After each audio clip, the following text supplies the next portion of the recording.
Right breaking చూస్తున్నాం. రాష్ట్రంలో సంచలనం సృష్టించిన బెట్టింగ్ యాప్ కేసులో విచారణకు హాజరయ్యేందుకు గడువు కావాలని ప్రముఖ టాలీవుడ్ హీరో దగ్గుపాటి రాణా ఈడీ అధికారులను కోరారు. బెట్టింగ్ యాప్ల కేసులో ఎన్ఫోర్స్మెంట్ డైరెక్టరేట్ దూకుడు పెంచింది. బెట్టింగ్ యాప్ కేసులో విచారణ వేగవంతం చేసింది. యాప్లు ప్రమోట్ చేసినందుకు గాను నిర్వాహకులు ఇచ్చిన పారితోషికానికి సంబంధించి మనీ లాండరింగ్ జరిగిందనే ఆరోపణలతో ఈడీ కేసు దర్యాప్తు చేస్తున్న సంగతి తెలిసిందే. ఇందులో భాగంగానే ప్రముఖ టాలీవుడ్ నటులు రాణా, ప్రకాష్ రాజ్, విజయ్ దేవరకొండ, మంచు లక్ష్మికి నోటీసులు జారీ చేశారు. విడతల వారీగా విచారణకు రావాలంటూ నోటీసులో పేర్కొన్నారు. ఈ క్రమంలో ఇవాళ విచారణకు రావాలని రాణాకు నోటీసులు అందాయి. ఈడీ నోటీసులు అందుకున్న రాణా ముందస్తు షూటింగ్ స్కెడ్యూల్ కారణంగా విచారణకు హాజరు కాలేనని స్పష్టం చేశారు. తనకు కొంత గడువు కావాలని కోరారు. విచారణకు హాజరయ్యే తేదీని త్వరలోనే ప్రకటిస్తారన్నారు. ఇదే అంశానికి సంబంధించి మరిన్ని అప్డేట్స్ ని మా ప్రతినిధి అందిస్తారు. చెప్పండి, రాణా పంపించిన విచారణకి రాను అని చెప్పి నోటీస్ కి సంబంధించిన దానికి ఈడీ ఎలా స్పందిస్తుంది? ఆయనకి మళ్ళీ ఎప్పుడు విచారణ ఉండే అవకాశాలు ఉన్నాయి?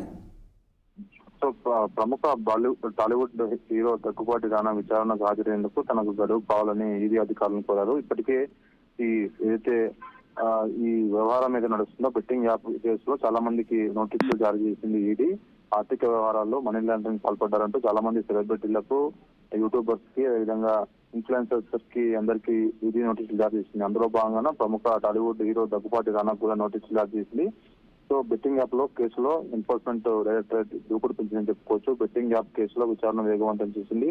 యాప్ ప్రమోట్ చేసేందుకు నిర్వాహకులకు ఇచ్చిన పారితోషికంగానే సంబంధించిన మనీ లాండరింగ్ జరిగేందుకు ఆరోపణలు ఈడీ కేసు దర్యాప్తు వేగవంతం చేసింది. ఇందులో భాగంగానే ప్రముఖ నటుడు ప్రకాష్ రాజు, అదేవిధంగా రాణా, విజయ్ దేవరకొండ, మంచు లక్ష్మి కూడా నోటీసులు జారీ చేశారు. సో విడతల వారీగా వీళ్ళందరినీ విచారణకు హాజరు కావాలని పేర్కొన్నారు.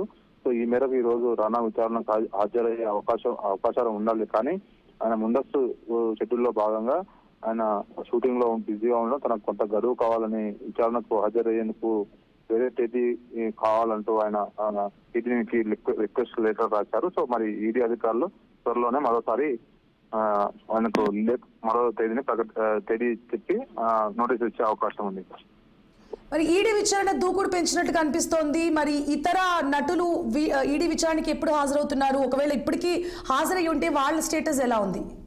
ఖచ్చితంగా ఈడీ దూకుడు పెంచింది. ఎందుకంటే వీళ్ళు మనీ లాండరింగ్ పాల్పడ్డారు. సో 100 కోట్ల రూపాయలు తీసుకుని యాప్ ప్రమోట్ చేసి, బెట్టింగ్ ప్రమోట్ చేసి అమాయకులను అందులో ఆడే విధంగా సెలబ్రిటీ హోదాలో ఉండి వాళ్ళని ఫాలో అయ్యేవారు హీరోలు కానీ, ఇతర ప్రముఖ ఇన్ఫ్లుయెన్సర్స్ కానీ, యాంకర్స్ కానీ, ఇతర యూట్యూబర్స్ కానీ. సో వాళ్ళందరూ రెగ్యులర్ గా వేలాది మంది, లక్షలాది మంది ఫాలో అవుతారు. సో వాళ్ళని చూసి చాలా మంది యువకులు అందులో బెట్టింగ్ యాప్ డౌన్లోడ్ చేసుకోవడం, అందులో ఆడి మొదటిగా యాప్ లోకి జాయిన్ అయిన తర్వాత కొన్ని డబ్బులు వచ్చే విధంగా ఉంటాయి. తర్వాత ఇంత డబ్బులు పెట్టినా రిటర్న్స్. సో దానివల్ల చాలా మంది అమాయక పిల్లలు సూసైడ్ చేసుకుని బలవంత మరణం పాలైన చాలా సందర్భాలు ఉన్నాయి. అందులో భాగంగా రాష్ట్ర ప్రభుత్వం ఏదైతే సిసిబి దీన్ని ఫస్ట్ గా కేసు నమోదు చేసి అరెస్ట్ చేసింది. సో దాని తర్వాత ఈడీ ఎందులో ఇన్వాల్వ్ అయింది. ఈడీ కూడా దూకుడు పెంచింది.